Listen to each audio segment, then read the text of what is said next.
పంట వేయకున్నా కూడా పరిహారం, కరువు వరదలతో సాగు చేయలేకపోయినా కూడా బీమా వర్తింపు, రైతులకు ప్రయోజనం చేకూర్చేలా రాష్ట్ర ప్రభుత్వం కీలక నిర్ణయం. ఇకపై రైతు యూనిట్గా పీఎంఎఫ్బిఐ అమలు, మార్గదర్శకాల ఖరారులో వ్యవసాయ శాఖ నిమగ్నం, ప్రభుత్వమే ప్రీమియం చెల్లించాలని ఇప్పటికే నిర్ణయం. కరువు వరదలు తదితర కారణాలతో పంటల సాగు చేయని రైతులకు కూడా రాష్ట్ర పరిహారం ఇవ్వాలని రాష్ట్ర ప్రభుత్వం కీలక నిర్ణయం తీసుకుంది. రాష్ట్రంలో ప్రధానమంత్రి ఫసల్ బీమా యోజనకు వచ్చే వానాకాలం సీజన్ నుంచి పునరుద్ధరించినట్లయితే నేపథ్యంలో ఈ నిర్ణయం తీసుకున్నట్లయితే తెలుస్తుందన్నమాట.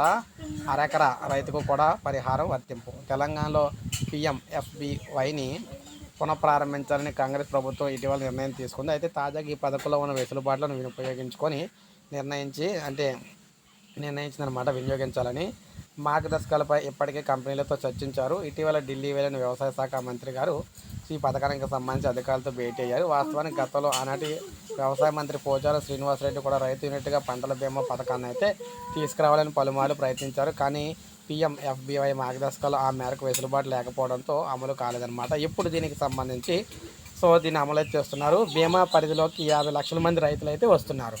రాష్ట్రంలో దాదాపు 70 లక్షల మంది రైతులు ఉన్నారు. గతంలో పంటల బీమా పథకాలు అమల్లో ఉన్నప్పుడు సుమారు 8 లక్షల నుంచి 10 లక్షల మంది మాత్రమే బీమా చేయించేవారు. నేరుగా పంటల బీమా చేసుకోవడానికి రైతులు ముందుకు రాకపోవడంతో బ్యాంకులు, సహకార సంఘాలు ఇవి చేయించేవారు. ఇప్పుడైతే దాదాపు 50 లక్షల మందిని ప్రభుత్వం ఈ పథకంలోకి అయితే తీసుకురాబోతుంది అనమాట. పంట నష్టపరిహారం అయితే చెల్లిస్తారు. మరి ఎక్కడ నుంచి ఏం జరిగినా కూడా.